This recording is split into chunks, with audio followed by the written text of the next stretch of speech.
everything that goes awry in a state of metabolic disease negatively will impact the brain. So what you want to make Right. sure is that you're in a state of metabolic health. Hmm. And I think that that correlates pretty closely with good brain health as With good. well. What is brain health? What is brain Yeah, health? like I feel like they talk about cardiovascular health and Yeah. like gut health, but like what is brain health? And Yeah. is it? How do we measure it? Yeah. How do we even get a sense of it subjectively? Yeah, yeah, yeah, yeah. Really good question. Well, I think some would probably define it. Physicians would probably define it as the absence of disease, right? But I think Mhm. true brain health is much bigger than that. Is your brain truly healthy if you feel depressed every day? If you have Right. problems with chronic anxiety? Mhm. Um, I think brain health is a brain that works as well as it ought to, that works at the peak of its potential, that works at the top of its potential, um, and a brain that is subject to the normal ebb and flow of human emotion, but Mhm. that doesn't get weighed down by any one particular emotion. So a brain that's emotionally agile and can go with the flow. Uh, I mean, those are all sort of like the definitions that I would Yeah. um, apply to brain health. But then we have all these more biological correlates Yeah. that we can associate with brain health as well. So, it's very hard to look at the brain, the living brain in particular, and say this is a healthy brain, this is an unhealthy brain. We have correlates, and we can see patterns on imaging that are Okay. related to a healthily functioning brain. But then we also have like blood biomarkers that are associated with good brain health. For example, and this is true for the heart too. When you're looking at lipids, for example, like your triglycerides or Mhm. uh, your LDL-C or your LDL-P, these are markers that are associated with cardiovascular health or disease. Mhm. But it's not like your triglyceride levels are actually going to be giving you a picture of how well the heart muscle Yeah. is functioning. Um, there are certainly other markers that you could look at as well, which is sort of outside of my scope. Uh, but when it comes to brain health, I think a full panel of metabolic markers can really paint a pretty complete picture in terms of how well the brain is doing, Mhm. because you know, all of the um, everything that goes awry in a state of metabolic disease negatively will impact the brain. So what you want to make Right. sure is that you're in a state of metabolic health, Mhm. and I think that that correlates pretty closely with good brain health as With good. well. Yeah. So Yeah, that's kind of a way to judge it because I always look at the like heart kind of as the example and like if there's something wrong with your heart, you can do an echo and see like 3D version of your heart, but then your brain is so important, but like how other than, psychologically measuring it, how do you know what you're doing is good for your brain? And I guess a lot of it is just like intuitive. yeah, and And everybody's brain is so I different, know. right? Yeah. Everybody's brain is so different. There's this concept of neurodivergence. Brains that are healthy brains, but that just function different from Yeah. a quote unquote typical brain. And so, if your brain is functioning differently from a typical brain, does that mean that it's an unhealthy brain? No, certainly Right. not.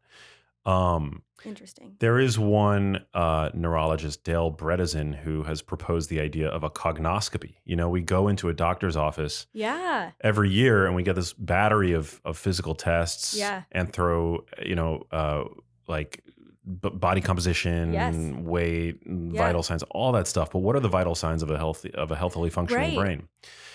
And the answer is we don't really know. I mean, we don't, Yeah. we can look at MRIs and we can see where the blood is going Yeah. in your brain. And obviously we have an idea of what a healthy pattern there will look like. We can see brain volume. We can get a Mhm. sense of the different structures of your brain and compare them Yeah. to what we know about the size of those structures and age match controls and the like. But really, I think that for you to get a sense of how well your brain is functioning, I mean, just check in with yourself, track your cognition over time. Tracking your Mhm. cognition over time can be a really useful tool. Uh, and but just ask yourself, is your brain function, generally people have a sense of how Yeah. well their brains are working. Are you in how's your mood?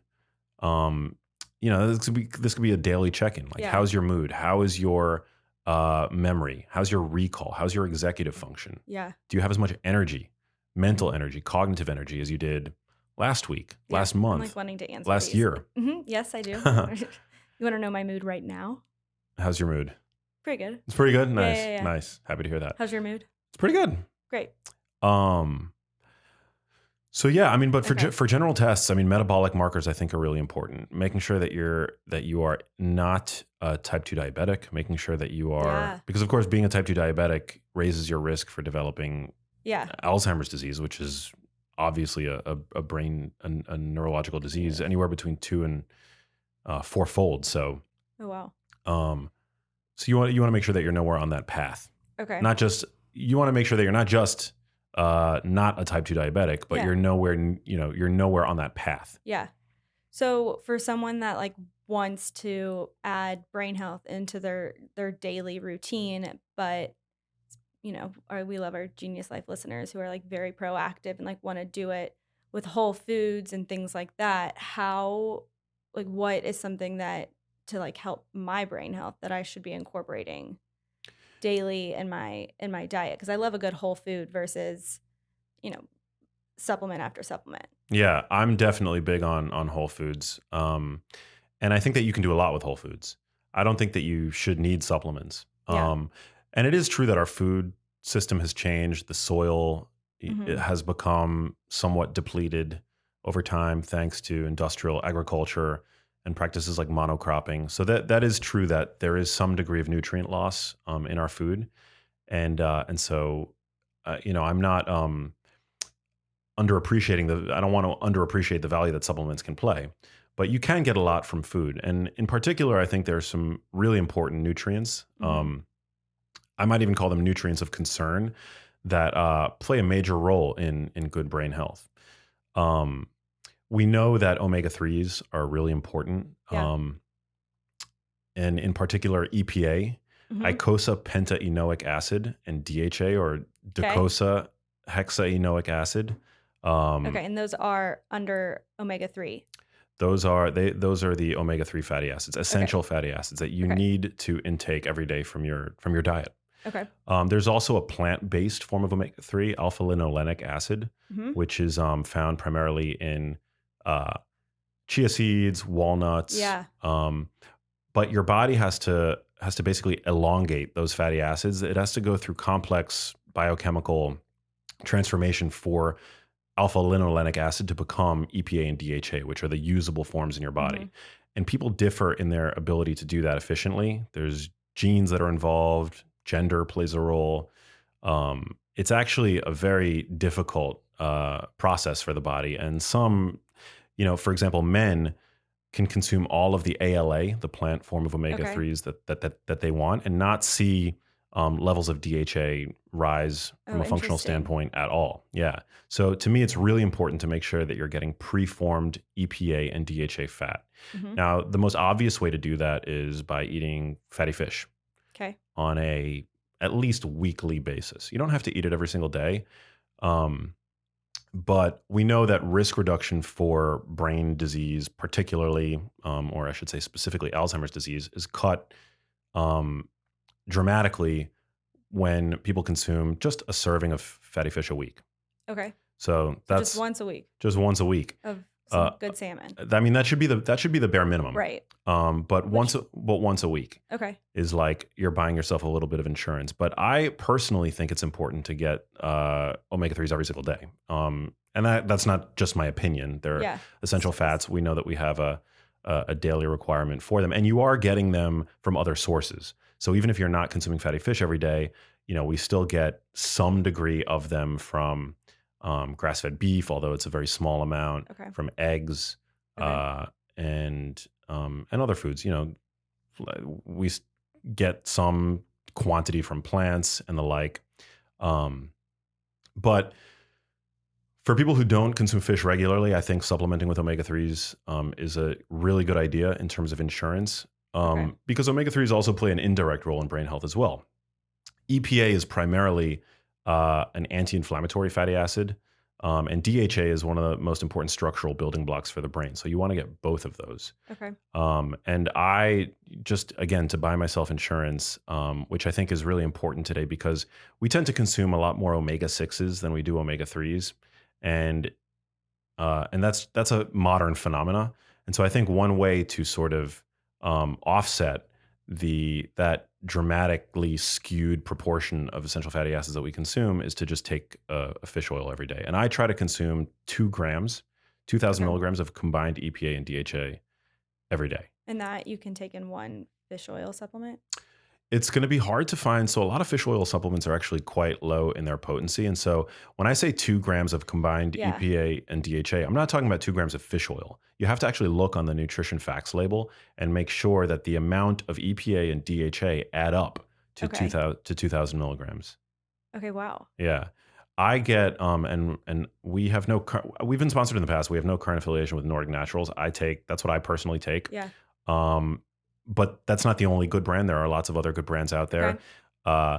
The one that I take, you take with 2 pills. It's like a hyper concentrated triglyceride form of omega-3s. Okay. And with those 2 pills, I'm getting 2 grams. So, I mean, I've stood at the Whole Foods supplement aisle and like seen fish oil and been like, that's what I should get. But like really I needed to flip it around and do some math. Yeah. Sneaky. You want to make sure that you're getting, because the thing is, like, a lot of these fish oils, there's a lot of fish oil, but it's not necessarily the active ingredient. So then you have Right. to ask yourself, like, what else is in So those is it capsules? labeled as something else and I just or is it typically labeled as fish oil and that's It's sometimes like they'll try to pull one over on consumers, and they'll say I'm this is 2 that grams of fish oil. consumer. No, yeah, but you want to actually look to, and if they don't say the exact dosage of EPA and DHA Yeah. on the back of the fish oil bottle, Forget about it. then you don't want to go with that brand anyway, because Yeah. they're obviously not trustworthy.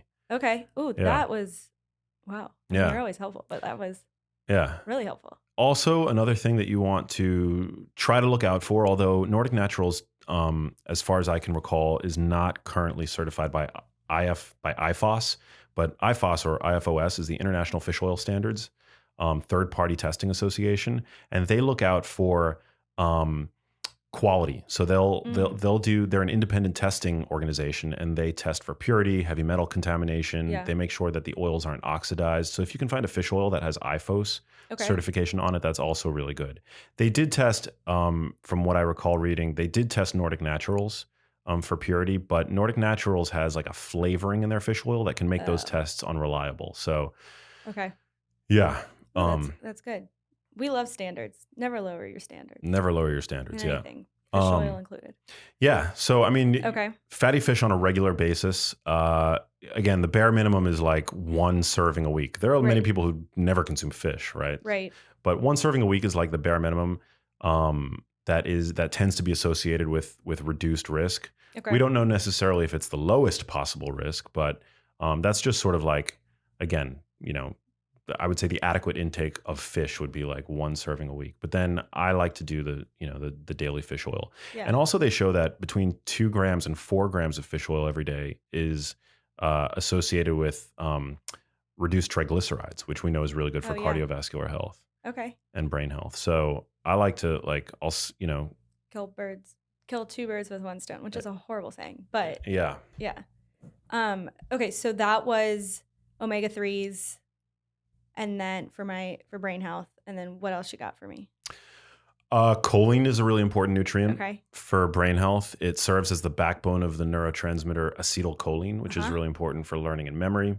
Many of the drugs that are currently prescribed for Alzheimer's disease will try to modulate levels of acetylcholine in the brain. Okay.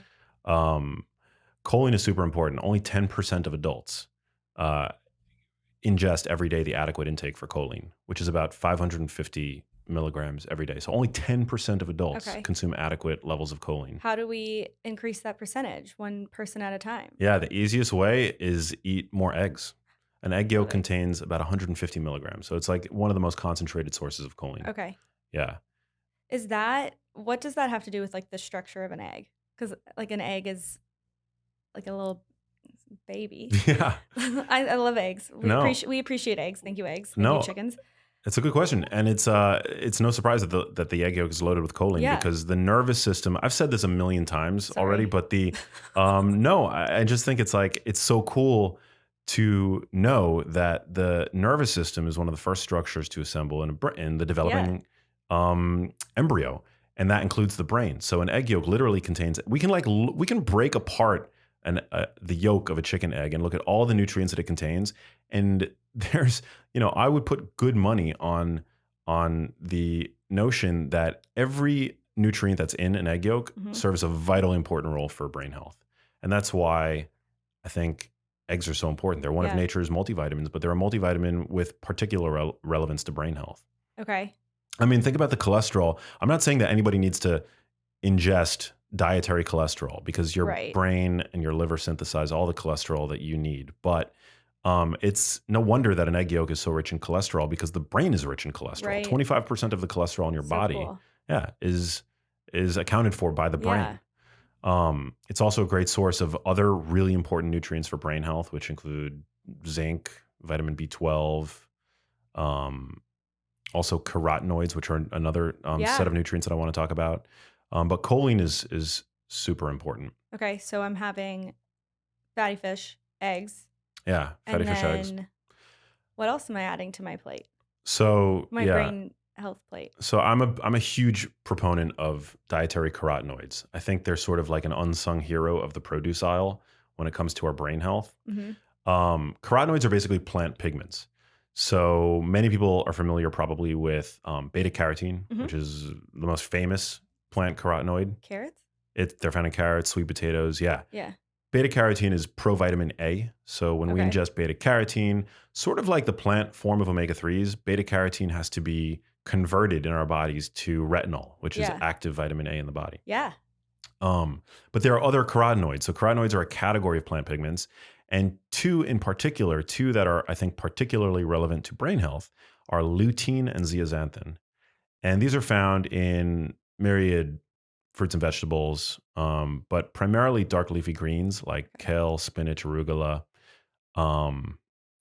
Where else are they found? Avocados and Mm-hmm. egg yolks. Also, I mean, animals do contain and animal products do contain these carotenoids because they eat plants. So that was gonna be my question of like a grass-fed, grass-finished steak versus I don't know, corn or something is gonna have those nutrients, Yeah, it's going to have and more of them. more of them. Yeah. Okay, which is great. So like, why wouldn't you Yeah, incorporate? 100%. Okay, Yeah. Yeah, interesting. carotenoids are found in grass and they're fat soluble. So they integrate themselves into the fatty tissue of Yeah. animals. Um and because they're fat soluble also as an aside, if you're consuming them and you're not ingesting fat concurrently, you're not absorbing them because they're fat soluble nutrients. You need fat Okay. for them to be absorbed and Right. utilized by the body. But lutein and zeaxanthin are very familiar to anybody with concern for eye health Mhm. because they are the two plant pigments in particular that can help prevent age-related macular degeneration.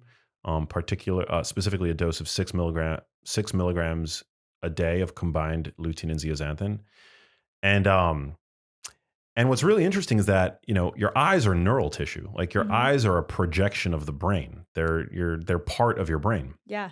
And so it stands to reason, right, that anything that's going to be good for eye health is also going to be good for brain health. And we now have this growing body of literature showing us that these same carotenoids that help embed themselves in the macula, which is in the back of the eye, part of the retina, it's responsible for central vision, also accumulate in the brain and is associated with better cognitive aging. So like having greater cognitive prowess well into Mhm. our later years. But there was also a study that was published. There have been a few studies that have looked at what carotenoids can do to younger brains. And this is really exciting because when you're in your 20s, you're Mhm. thought to be at the peak of your cognitive prowess, right? Yeah. So researchers at University of Georgia actually gave students 12 milligrams, so double the dose that is said to help prevent age-related macular degeneration, Okay.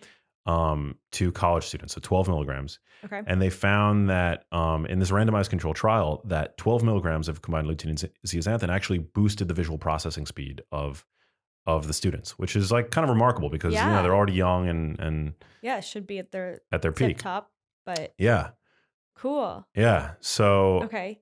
I'm a big So I want to do that. I'm not yeah. in college. I'm not I mean, visual that fun processing speed anymore, but is it's important. Like if you're yeah. I mean, driving, right? Like response speed, Yeah. reaction time. Yeah. This all relies on that aspect of memory Okay. and of our executive function. And so, yeah, I love carotenoids. I think I aim to get about 12 milligrams every day, if not more. And some of the best sources are kale. Kale, I think, is the top source. A Okay. lot of people love to hate on kale, Right. but 1 cup of cooked kale has 24 milligrams. I think it's 1 cup. It might even be less than that, but I So believe that 24, and they yeah, were giving the kale is a very concentrated source of these carotenoids because it's so dark, like it's so yeah. colorful. Yeah, I mean, Um, so that 24, and then the Georgia they were giving them 12. yeah, Wow. but you don't necessarily even need to consume that high of a dose.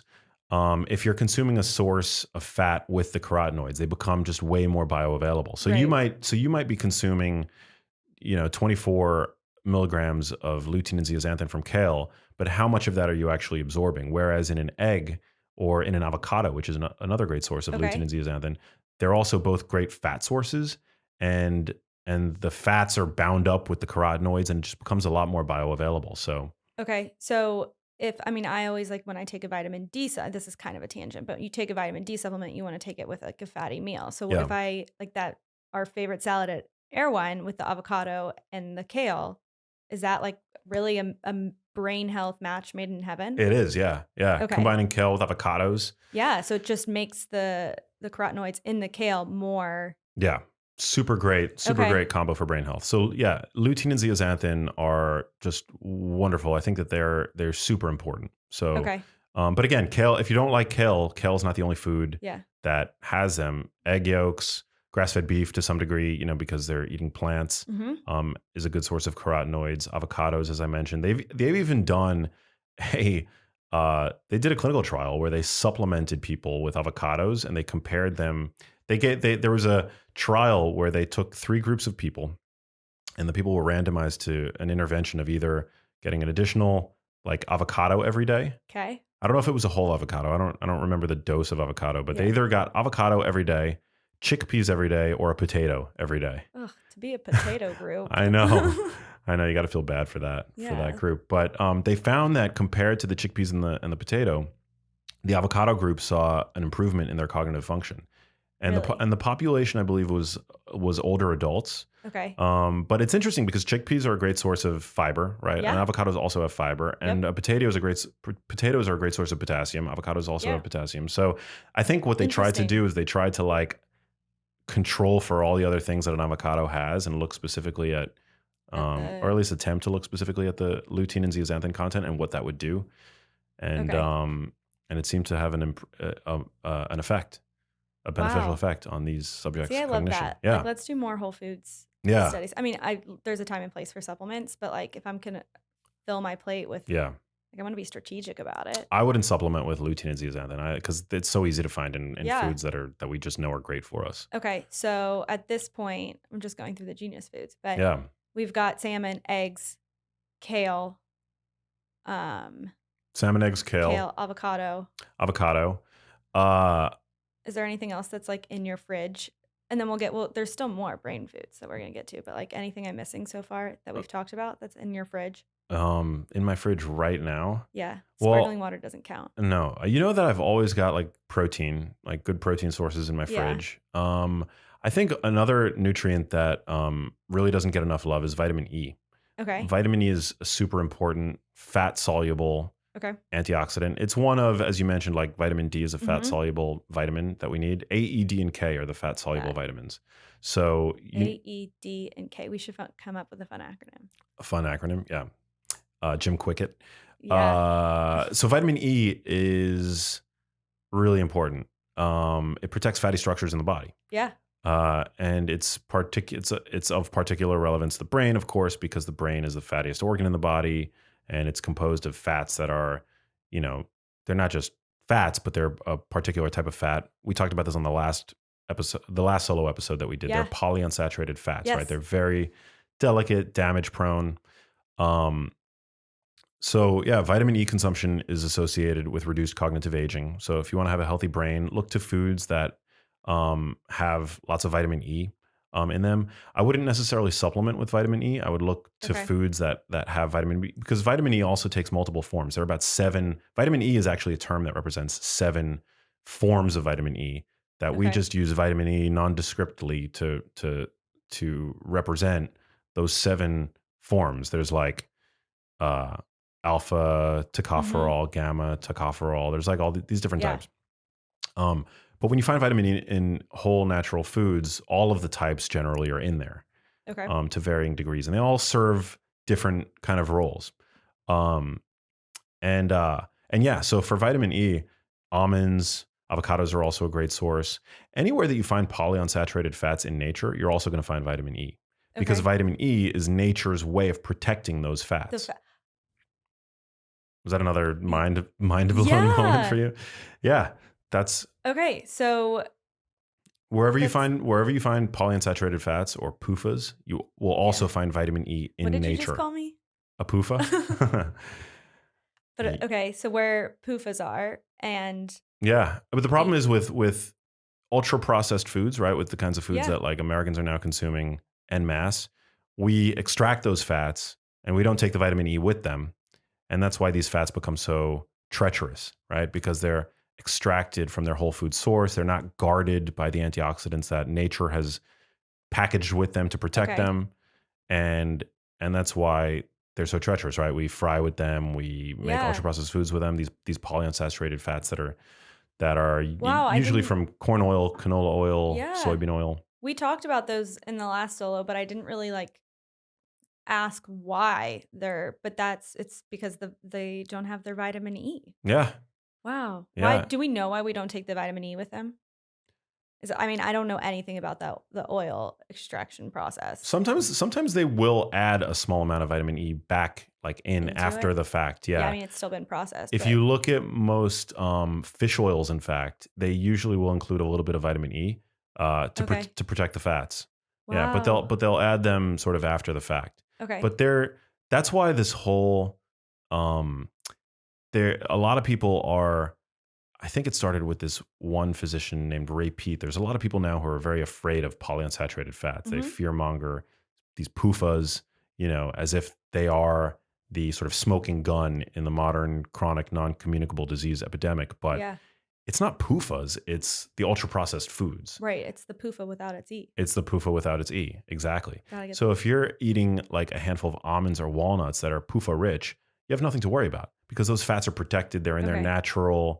Um, they're in their natural state. They're Yeah. unadulterated. Oh, Yeah. So, okay. and vitamin E also, there was a really interesting clinical trial that came out a couple of years ago that showed, interestingly, that high dose vitamin E, I believe it was about 2,000 international units of vitamin E, Okay. improved functional capacity in patients with Alzheimer's disease, I believe. Okay. And it was a study that led to a lot of, it was a very hopeful study, obviously, because we have so few effective tools in the toolkit to treat these kinds of conditions. Yeah. And I'm not going to say that the effect was large or anything like that, but the fact that a natural substance like this could potentially help people with that Right. condition, um, So cool. yeah. So And hopeful. and hopeful, yeah. So vitamin E is very important. Okay, so where you mentioned almonds, where else can I like secure vitamin E? Just lock it Yeah, in. avocados are a Okay. great What source, can an avocado do? right? Avocados Oh. they're sort of like the Swiss Army knife Yeah. of I mean, it's a fruit. If I was to be a fruit, you'd be it'd an be an avocado, avocado. but you'd go bad so quickly. That's one of the Rude? those are avocados. I don't know why No, I hate that about them, but I love I them, know. you know. Where else can Where you find else? vitamin E? You can find vitamin E in grass-fed beef. Okay. Grass-fed beef has 3 times the vitamin E of grain-fed beef. So it's another reason why you want to Wow. consume Okay. primarily grass-fed beef. Yep. I had a steak last night at dinner that I didn't research the like steakhouse. I was with my mom. And I wasn't planning on having a steak, but I got there and they labeled it as grass fed and finished. And I was like, sold. was like, I don't know where the salmon's coming from, but I'm eating. Yeah. Like it made it, I loved like to have that knowledge to make that decision, but then the fact that the restaurant cared enough to like advertise it, it was great. Yeah, Because for that's, sure. because I mean, it's worth it. It's worth knowing. Yeah. So, okay. So avocado, grass-fed beef. Again, anywhere that you find PUFAs. So salmon would be a great source of vitamin Okay. E. Salmon, you also get the added benefit of a compound called astaxanthin, which Mm, is another carotenoid, but this is a carotenoid that's found exclusively in seafood because it's okay. produced by algae and it accumulates in fish and other seaborne critters that eat algae. Okay. So So oysters? No. oysters don't contain astaxanthin. No. Flamingos actually are a good source. Flamingos are not Who's eating a flamingo? nobody, but flamingos are born white and they become pink Pink. because they eat this So algae that shrimp. contain astaxanthin. Yeah, Is it shrimp is a good source. shrimp? Yeah, shrimp and lobster. Astaxanthin is actually bound up by another carotenoid that basically dissolves or denatures when it's cooked, and so that it frees up the astaxanthin, and that's why shrimp and lobster become red only after they're cooked. Oh, wow. Yeah, I like food science is so cool. Just like why that happens. I forget the name of that other carotenoid. I think it's like cyano something, but Hmm. yeah, all good sources of astaxanthin, which is great. It's a very very powerful antioxidant. It's actually more powerful than vitamin E, Oh, wow. which is one reason why I personally supplement with astaxanthin every day. Um, Okay. yeah, Cause okay. because other, I mean, again, I take a big food forward approach, Yeah. but I don't eat wild salmon as much as I would like to, Hmm. and I certainly don't eat it every single day. And so astaxanthin, I think Yeah. there are a lot of, I think, really cool benefits to ingesting astaxanthin on a regular Yeah. basis. So if we're like looking at our plate full of brain healthy foods, but there are going to be gaps. Yeah, And to fill those gaps, where like, you fill it with an astaxanthin supplement, maybe a fish oil supplement that we've checked the back. But for the most part, we can get them from Whole Foods. Is that all of them. All of all of them. them? Yeah. I mean, Okay. it just depends on personal preference. And that's a thing too. I mean, there's some foods that I don't necessarily like to eat or that just, Okay. are not commonplace to consume. And so you might want to supplement. Yeah. Also, people have different, um, whatever it happens to be, access, for Yeah. example, Totally. budgetary concerns. Okay. People might live in certain, for example, if you are a extremely fair skinned person and you live in a part of the world where the UVB rays are extremely strong, then it might be safer for you to take a vitamin D supplement, for example, Hmm. than to spend too much time in the Time in the sun, sun. for example. I mean, I'm a big proponent of spending time in the sun, Yeah. but everybody's different. Some people are very fair skinned, and depending on where you live, burning might become a really, uh, Risk. yeah, you might be very high risk for burning. Yeah. So what else am I missing on my plate or in a supplement? Have we hit them all? I think that those are, at least off the top of my head, Yeah. those are, um, sort of like the basics, Yeah. sort of like the foundational The starting level of the thought. brain health pyramid. Now, of course, we also want to stamp out any kind of nutrient deficiency. So if you are on a restrictive diet for whatever reason, I mean, I think a multivitamin can Yeah. be helpful. You want to make sure that you're not vitamin B12 deficient. Also, there are, I mean, every um, essential nutrient plays some role. I mean, iodine plays a role in Hmm. brain health. Iron plays a role in brain health. Um, so you want to make sure that you are nutritionally replete, and then on top of that, those are the nutrients in particular that I think play a particularly supportive role of brain Where health. where do carbs fit into brain health? Do they fit in? Are they, I mean, carbs and like glucose and things like that. Like how do carbs Yeah, brain carbs. health? Well, I think we first have to start with the acknowledgement that there's no such thing as an essential carb. You would die without protein. You would die without fat. Okay. There is no such requirement for carbs. The amount of carbs that you ought to consume on a daily basis need to be custom tailored to your own life. Yeah, to you. Now, certainly, carbs are a category that also include fiber. We know that fiber is generally good for us. Mm-hmm. How much, again, that's up to you to decide. We know that when people start eating lots and lots of fiber really quickly, they have serious digestive upset as a result. So I'm not one of these like go overboard with your fiber consumption, but we are starting to recognize that the gut microbiome plays a role in good brain health. And I think one of the most well accepted ways of keeping the gut microbiome happy is by eating a diverse array of plant fibers. Yeah. And those are carbohydrates. Okay. When it comes to glucose yielding carbohydrates like Yeah. starch, like sugar, I think that all that has to be determined, sort of customized and bespoke to your own lifestyle. So for Yeah. me, lately I've been, hitting the gym pretty heavy.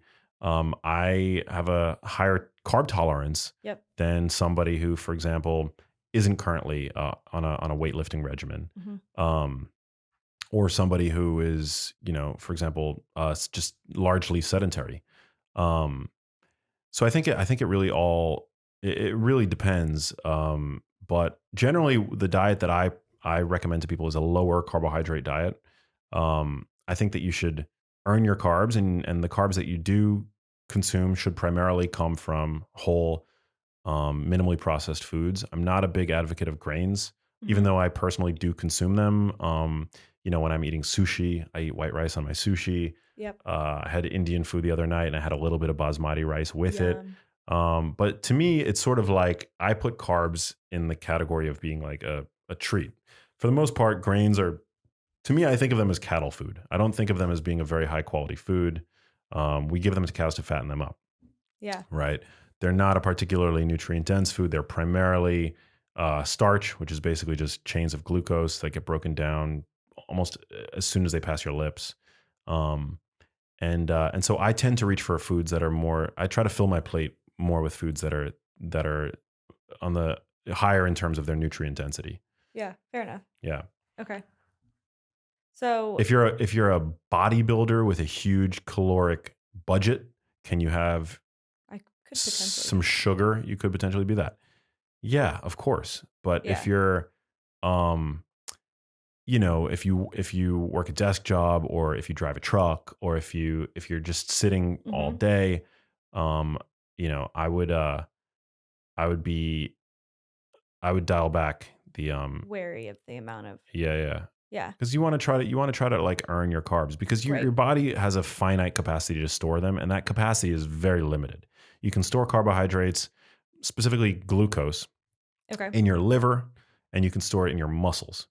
Um, and and that storage capacity is very, as I mentioned, limited. You can store Yeah. about 100, 125 grams in your liver. You can store, I don't know, 400 grams in the totality of your musculature. But what I can store is different than what you can store. Totally. And so, and if you're sedentary, if you're not utilizing the glucose that's already stored in your muscles, Mhm. which is called glycogen when it's stored in your muscles, then where's that excess sugar going to go? It's going to be converted by your liver to fat. Yeah. I Yeah. mean, so you just kind of Okay. want to be cognizant of that. Yeah.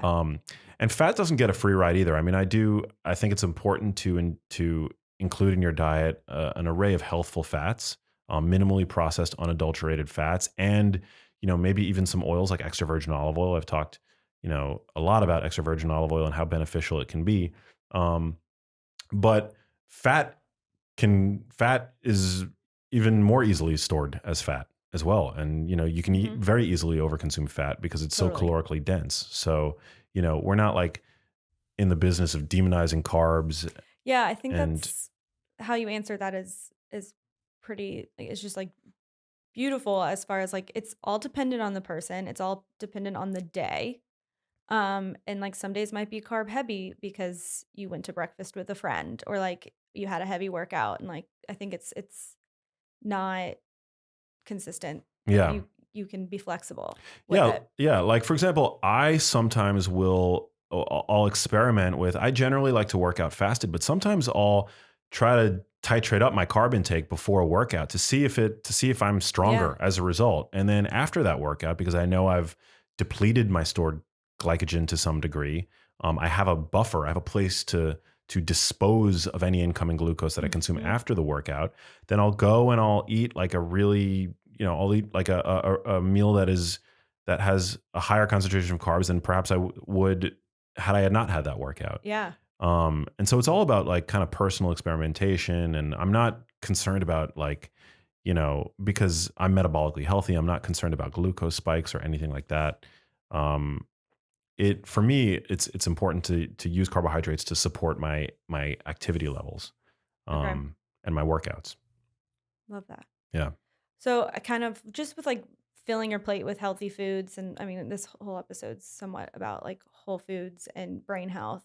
We had a question, maybe it was a few weeks ago, about like staying healthy in college, and I fully remember the cafeteria at SMU. And like it's hard to stay healthy in college. Like, is there something that you would take based off of the brain foods? Because again, 20s supposed to be at your cognitive tip top. How do you like encourage that and like make that a priority as you're in college for like all those college Yeah, I mean, I listeners? was broke in college. I had very little money. You wanna focus on nutrient density, and you wanna not spend money on the things that you like, discretionary Okay. items. Like, I mean, obviously in college, people are Mac going to and spend money cheese. on, yeah, and alcohol. Alcohol. Mac and cheese and tequila. um, but no, but in college, I ate a lot of like Greek yogurt, which is very protein dense Okay. and satiating. I remember buying a lot of like canned tuna. You Uh, still buy both of those I things. know.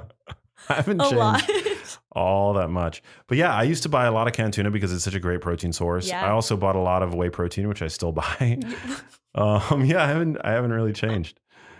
It's true. You're learning something about me. Uh, Creature of habit. yeah, very much so.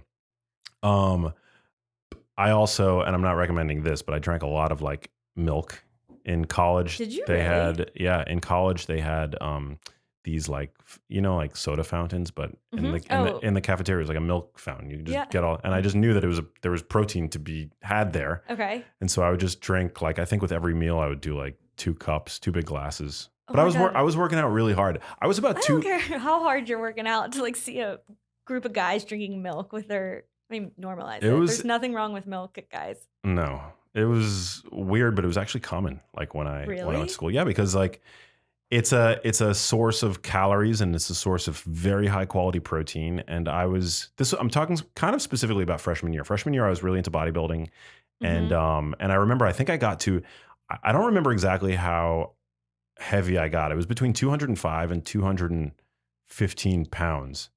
Probably not 215. That seems like really, it was That like, seems yeah, I think I got to 205 pounds.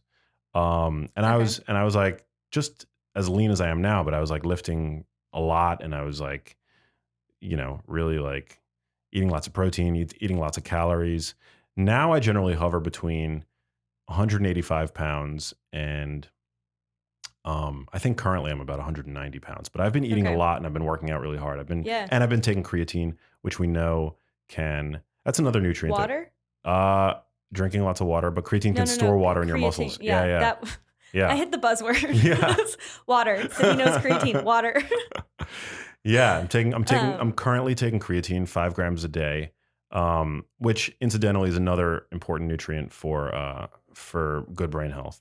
Um, okay. Super important. Not necessarily to supplement with it, but to consume foods that contain it, Okay. which are beef, fish, things like that. Yeah. Okay. I think those are Yeah. good tips for college. Were I they? don't I hope so. I think so. I mean, I There's mean, also a great account that I follow on Instagram, College Nutritionist. yeah. She's a good one. Yeah. So if anybody who's listening who's in college, check out. Her name is Rachel. She's a PhD, and Yes. I think she's an RD. But yeah, College Nutritionist. Yeah. Okay, I want to with like our last few minutes, I had posted on the Instagram on the Genius Life podcast Instagram asking for some rapid fire questions. Down. Are Let's you do it. ready for some rapid fire? Do Yeah. you need to stretch or anything beforehand? I'm good. Let's do it. Okay. All right, let's see what we got. I love this one because we've kind of briefly talked about it, and I have like a little gold star on my back for this. But what's your sushi order? Oh man, sushi. Love sushi. I will generally like do salmon and tuna. And I love a good veggie roll. Like they put like Like a cucumber. cucumber, avocado, but then they put some weird other things in there. Like sometimes you'll get sprouts or like a daikon or like a pickled thing or whatever. Yeah, I love a good veggie roll. Wow. Okay. Um, love salmon avocado rolls. I love just straight up sashimi Yep. too. Salmon, yellowtail, tuna, Yep. sea bass. Yep. Love me some scallops, like raw giant scallop on rice. Okay. So I'm good. just hitting the sugarfish. Trust me. That's my sugarfish order, yeah. And then Yeah, I also no love to roll. get ikura, which are the salmon roe, which provide DHA fat, which we talked about earlier, Yeah. but in a particular chemical configuration. They're phospholipid form, which is like which is bioidentical to the form in which they appear in the brain. So they're a Okay. very And bioavailable those are source. the big ones. Yeah, the big eggs. Yeah, The big eggs. yeah. Cool. I have a hard time with salmon. The fat that you ingest in your diet generally they're called triglycerides. Mm-hmm. But phospholipid DHA is what makes salmon roe unique, and they basically get sucked up. They easily bypass the blood-brain barrier, and just very, Okay. very brain health supportive. So this is a little bit of a tangent, but not. Talking about you drinking milk, a lot of times I go to the grocery store and you see like DHA added into milk. What is that type of DHA? That's a good question. I don't know. I'd have to look at the product. Okay. I think it's actually, I can answer that. If it's DHA that's added and it doesn't Yeah. say added omega 3s, Like I can picture it. if they specify, then they're getting it likely from either a fish or algae source, which they can deodorize and they can. Really? Yeah. There's fish in my milk. Yeah. I don't know how. I don't know how they do it, but it's like I can see the bottle. I also don't know if I would necessarily trust it because it has to be so intensely processed to deodorize it.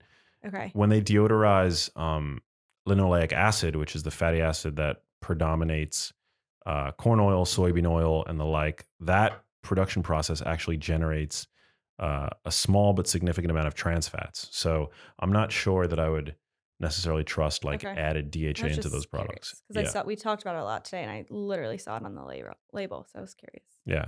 Like omega 3 enriched eggs, on the other hand, those are great. Okay. Yeah. Cool. What's your favorite color? Charcoal. Oh my god. I don't know why. I just love that color. I wear it a lot. Gray. I like shades of gray and black. Yes. It could be because I'm a New Yorker. I don't know. Just cold-hearted. Yeah. Charcoal. Dark soul. Okay. What is one food you don't like? Oh man. What don't you eat? Well, you'll very rarely find me eating like a hard-boiled egg. Why do hard-boiled eggs come up every single episode? We've talked about that. They unless I'm able to oversee the cooking process and make sure that they're not super hard-boiled, like a more medium. Yeah, a little jammy.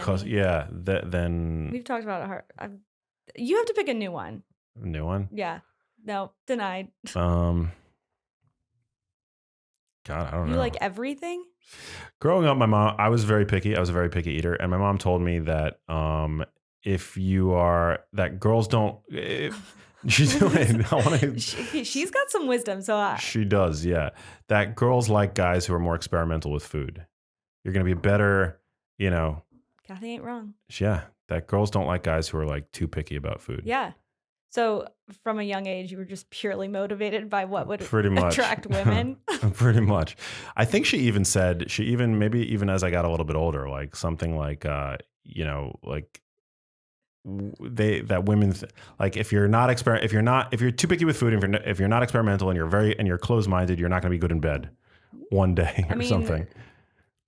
There's finding a man that likes chicken tenders only that's good in bed. Right. Somebody with like a 12-year-old boy diet is probably not going to be a stud in the sack. Yeah. Stud in the sack. No chicken tenders. You gotta be Gotta try everything once. Okay. At least once. Yeah. And Okay. also always be willing to challenge the narrative that you have about your likes and dislikes, your preferences, right? Because you might have forged a preference for a certain food or a dislike for a certain food, right? Yeah. When you were 12, but you're not the same person anymore. Yeah. You're a different person, right? Yeah. You just got on that soapbox to avoid my answer or to avoid answering my question. I don't know if I can think of another food that I mean, Really? no, they're definitely out there. Well, I don't really like, this is gonna be so boring, but like fried foods and No, things like those that. don't count. Cheetos don't count. Just foods that Diet are Coke really doesn't bad. count. Okay, you can God. think on it. We'll Okay. touch base. All Because right. I mean, Circle back. we'll circle back. Yeah. I'll add a note in the calendar. All right. Let's see. Ooh, you're gonna like this question. Favorite singer? I have a few favorite singers, but probably my favorite two singers are Matt Bellamy from Muse and Ed Kowalczyk from Live. Live is my favorite band of all time. Yeah. But Muse is my favorite band of the past like 5-6 years. Mm-hmm. Love both of them. But I also have to give honorable mention to some of my favorite singer songwriters. I'm a huge singer songwriter fan, and actually, singer songwriters are the people, are the artists that actually inspired me myself to become a musician and to learn to sing and to learn to play guitar. So I love guys like, well, I actually know him. He's a friend of mine, Ryan Starr. He's a tremendous artist. Matt Nathanson, he's amazing. He was actually on the podcast not too long ago. We got to get him back. Yeah. Not since I've been here. Not since you've been here, no. Howie Day is a great artist. I was wondering when Howie Day was going to make Joshua James, he's a really great Utah-based artist. Okay. Who else? There's a lot. God. Lately, I've been listening to like 90s, like, I don't know why I put on this album by a band called Dishwalla. Do you remember them? They had a song called Counting Blue Cars. Love that song. Oh. Okay. Oh, Madrugada, also another one of my favorite bands, but the singer, Sivert Høyem is his name. He's a Norwegian artist. Okay. Amazing voice. Baritone, right. but like really good. Okay. I love singers. I love like good voices. Do you dance? No. No? I move. It's like if I go to a dance party, I'm not like standing at the wall. Like I'll move, but would I call what I do dancing? I don't know if I would call it that. Like I just feel like it's such a like the amount you love music. Yeah. Like, you've got to feel it. Yeah, I do. But it's not expressed. Well, it's I don't know. I feel like people who dance are good dancers. I wouldn't say that I dance because it just like sets an expectation. But no, I have rhythm and I like feel the music. Shoulders shimmy. Yeah, something like that. Well, we should do a max out hip hop class. No thanks. Next question. No, guys, back me up here. Okay, let's do like 2 more. Favorite TV show of all time? 6 Feet Under, HBO. Okay, that was a quick answer. Do you have a favorite song of all time that like when you're feeling low, you play? I have well, my favorite song of all time it has to be Lightning Crashes by Live, because Live is my favorite band of all time, and Lightning Crashes is the song that really got me hooked. It's one of the most beautiful songs, the most beautiful song ever written in my view. I love that song. But if I'm ever in like a dour mood, I put on The Resistance by Muse, but specifically The Resistance by Muse on the Live at Rome Olympic Stadium, the live version of The Resistance on Spotify. Okay. And pumps me up. All right. Love it. Let's end on a pump up. Yeah. Let's like can we cue that up at the end to like go from that to then playing the song and then we close out? They'd probably sue us. No, they probably wouldn't sue us, but I don't think we could do that. Don't sue us. We're just trying to set a vibe. I would love to get Matt Bellamy on the podcast. How do we do that? What would you ask him? Well, I think he's a really interesting guy. He I mean, he's obviously talented and all that stuff, but I like his writing. I like the themes that he writes about. You get like this strong sense of like libertarianism, I think, through his lyrics. And he writes about this like dystopia of like government overreach and stuff. And it's like embedded within like really artful, poetic, beautiful lyrics that you could apply to so much more than, it's not like, they're not like Rage Against the Machine where there's like this overt political message, yeah. but like think about the lyrics to Uprising, right? Like it's which I know well. yeah, it's like such a powerful Yeah. anthem. So yeah, I would love to just like talk to him Pick his brain. yeah, and just So this is interesting. do Well, a download. I'm gonna go off on a tangent, but I mean, you host a podcast, like you can chat with like a ton of different people. And do you ever have like a list of like people that you want, maybe not health related, on the podcast, or like just like dinner guests? Like, do you have that in your back pocket of like, Yeah, I do. And we branch out. We go we beyond do? health I and know wellness. that's Yeah, why. and we always like, I can't hide the fact that health and wellness is still my number one passion in life. Right. So it always comes out. But yeah, I think we've done a good job of branching out, Totally. and I hope to branch out even more. Who are we branching out to? In the episodes to come. Like who's on your? Yeah, I kind of want to get like tomorrow's the 200th episode. Pretty cray. Yeah, so 300. Well, by the time this is out, the 200th episode will be out already. But yeah. No, let's just relish in the moment. Yeah, it's pretty cool. 200. It's pretty. Dude. Do you remember what episode it was that you came on board? No idea. Huh. We could probably figure that look. out. Yeah, we could look and find the date. Because it's been like 2 years. Yeah. But can't get around my question. Who are you bringing on? Dream guest. Alive or dead? I don't know. Guys. I know. Dream guest, alive or dead. Well, it would feel weird to say like I really want to get Jordan Peterson on, but we'll get him on. So he's not. I don't know if he qualifies. I'm trying to think like so. Really outside the box. No. You can think on it. I've put you on the spot twice now. You've got homework. Uh, Dream guest and least favorite food. Who I'd like to get on, who would be, I think, really interesting. I'd like to get Alan Ball on. He was the writer of 6 Feet Under, and I really admire his what the kinds of themes that he. Does he still write shows, or was like 6 Feet Under his? He did a movie. Well, after 6 Feet Under, he did True Blood, which I actually didn't watch. Why? Because, see, I like Alan Ball. I like American. Are you a Matthew McConaughey hater?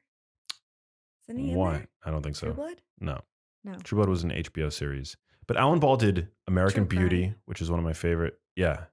True Detective. True Detective. Yikes. Alan Ball did American Beauty, which is one of my favorite movies of all time. And then after that, he did 6 Feet Under, which is my favorite show of all time. And then he went to True Blood, which I think was a much more mass, sexy, like show about vampires.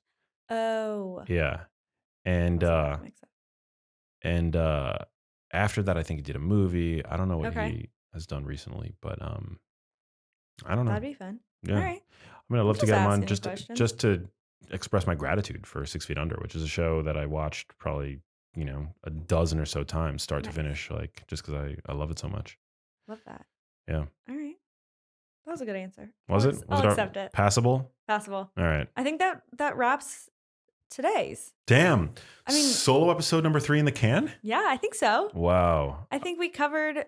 Next time, you guys let us know. But I think I want to show Max like health trend TikToks, and we'll like share, like split the screen or something. But I want to get Max's opinion on some of these like TikToks I'm seeing. I hope we did a good job doing a deep dive into all things brain health.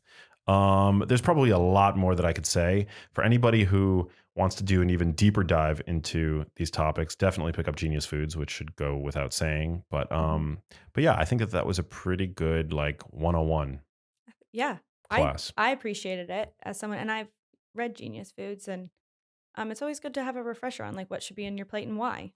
Hey, if you like that video, you need to check out this one here, and I'll see you there. Look, coffee's amazing. I love the way it tastes, right?